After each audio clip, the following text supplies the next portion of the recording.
A man is not defined by his strength, but by the structure he builds within himself. It is the silent architecture of discipline that separates the ephemeral boy from the enduring man. This is the invisible force that dictates a life of purpose or a slow descent into mediocrity. We are not born disciplined. We become disciplined through deliberate action and unwavering resolve. The boy craves immediate gratification. The man understands deferred reward. The boy reacts to the world. The man shapes it through his internal compass. The path of discipline is not paved with ease, but with the steady, unwavering effort that carves mountains into molehills. It is the choice made when no one is watching. It is the commitment to a higher standard, not out of obligation, but out of self-respect.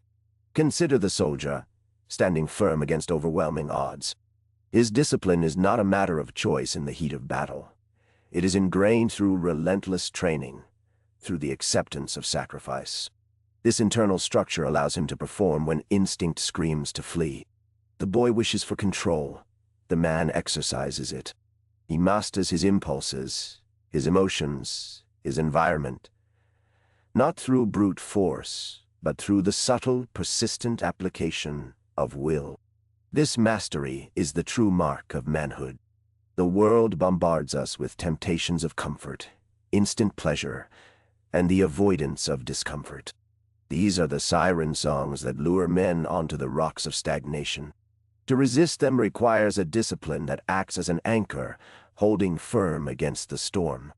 The boy seeks external validation. The man finds his worth internally, derived from his commitment to his principles and his actions. This self-reliance is a direct product of disciplined effort.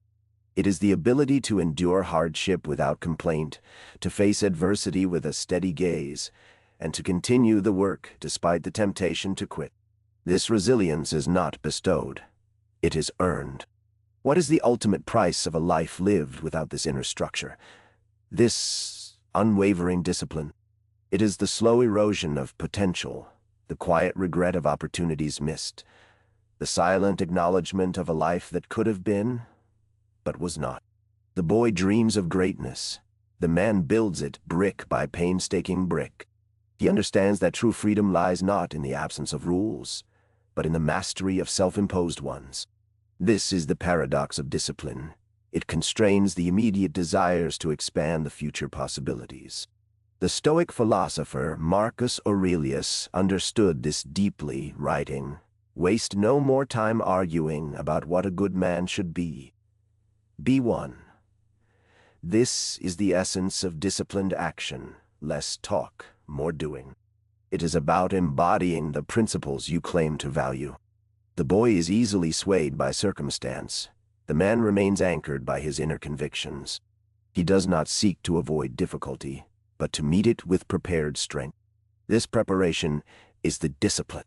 It is the rigorous self-examination, the constant refinement of thought and action. It is the quiet work done in the shadows, preparing for the light.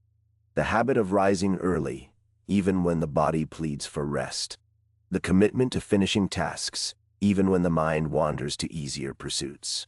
The dedication to physical health, even when fatigue sets in.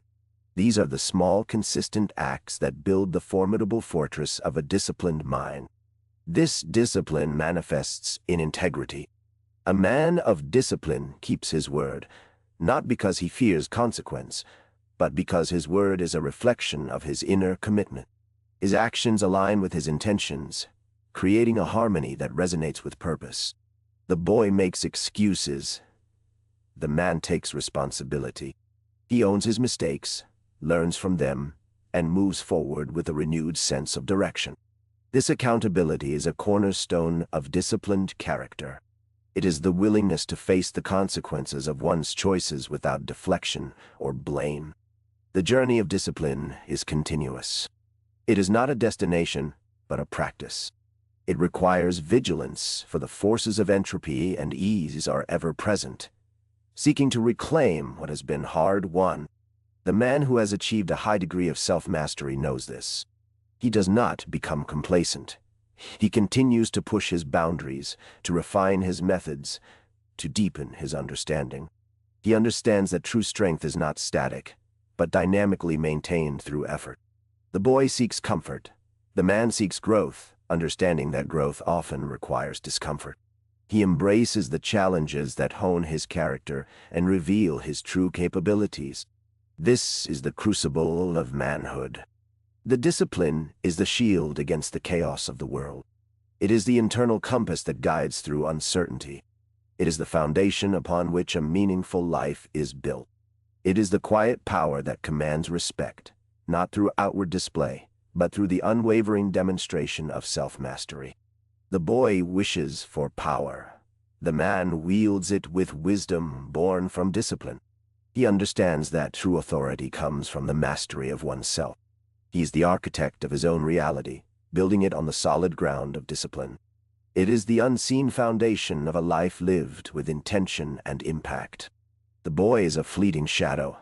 The disciplined man is an enduring monument. He stands tall, not by the grace of others, but by the unyielding strength he has cultivated within. The true measure of a man is not what he possesses, but what he controls. Most importantly, himself.